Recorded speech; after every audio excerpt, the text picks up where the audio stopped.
Almost everyone who has flown long enough has experienced some version of this moment. You arrive early at the airport. You follow the rules. You check in on time. You hold a confirmed ticket in your hand. And then the announcement comes over the speaker.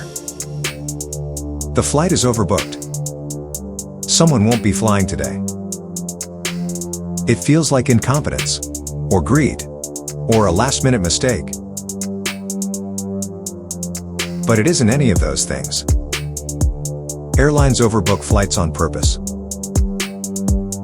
And once you understand why, you start to realize something important. This isn't a failure of the system at all. It is the system. Airlines sell a product that expires the moment the plane takes off. An empty seat at departure isn't just unused. It's lost revenue forever. They can't store that seat. They can't resell it tomorrow. Once the door closes, its value disappears completely. And here's the underlying problem airlines have learned to live with. A predictable number of passengers don't show up. Some miss connections, some get sick. Some change plans at the last minute. If airlines didn't account for this behavior, planes would fly partially empty every single day. So airlines faced a choice.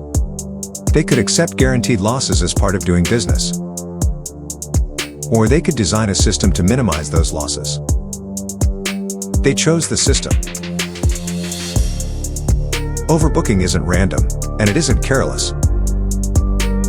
It's mathematical. Airlines rely on years of historical data to calculate exactly how many passengers typically don't show up. They analyze no-show rates. They factor in seasons, routes, and even time-of-day patterns. They don't guess, they model probabilities. If data shows that 10 passengers usually don't board, they sell 10 additional tickets. Most of the time, this works perfectly. Everyone boards. The plane leaves full. No one ever knows it happened. And then there are the rare moments when everyone shows up. That's when the system becomes visible. Here's the key incentive that keeps this system running. Paying a small number of passengers to give up their seats occasionally is cheaper than flying empty seats every day. Airlines don't treat compensation as a failure or an apology. They treat it as a cost already built into the model. Vouchers, cash payments, hotel stays. These aren't emotional gestures. They're line items. From the airline's perspective, a system that includes overbooking plus compensation still produces higher profits than a system that avoids overbooking altogether. That isn't cruelty. It's optimization. It's natural to assume that customer anger would force this system to change. But it doesn't. Because the system doesn't optimize for satisfaction. It optimizes for aggregate revenue. A small number of frustrated passengers doesn't outweigh millions of dollars in recovered losses. Unless frustration creates sustained financial penalties, the incentive structure stays exactly the same. Airlines don't ignore complaints.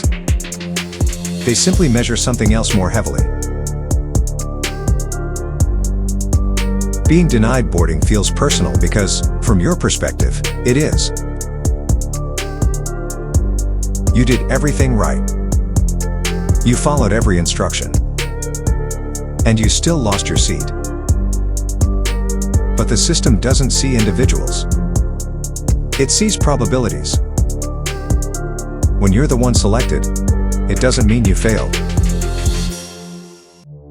It means you became the statistical outlier in a system designed around averages. That doesn't make the experience pleasant, but it does make it predictable.